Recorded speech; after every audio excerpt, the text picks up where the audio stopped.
జీవితాంతం పేదవాళ్ళ పక్షాన్నే ఉంటాను,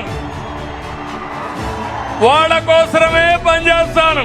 చివరి శ్వాస ఉన్నంత వరకు ప్రతి ఒక్క రక్తపు బొట్టు ఈ పేదవాళ్ళకే చిందిస్తానని మరొకసారి మీ అందరికీ విజ్ఞప్తి చేస్తున్నాను.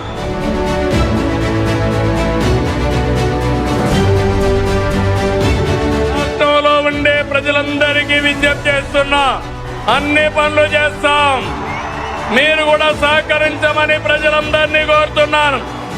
కూటమి పాలనలో సంక్షేమం సూపర్ హిట్, అభివృద్ధి సూపర్ హిట్. మళ్ళీ వైకుంఠపాడి వద్దు, శాశ్వతంగా కూటమి ఉంటే మీ భవిష్యత్తు బంగారు భవిష్యత్ అని మరొకసారి విజ్ఞప్తి చేస్తున్నా. ఆంధ్రప్రదేశ్ ని అన్నింటా సూపర్ హిట్ చేద్దాం, దేశంలోనే నెంబర్ 1 చేద్దాం. కలిసి పోటీ చేశాం, కలిసి గెలిచాం, కలిసి పనిచేస్తున్నాం. ప్రజల దీవెనలతో ఈ హిట్ కాంబినేషన్ కొనసాగుతుంది. సూపర్ హిట్ సభని బంపర్ హిట్ చేసిన అనంతపురానికి, శ్రీ శక్తికి ధన్యవాదాలు. Thank you Anantapur.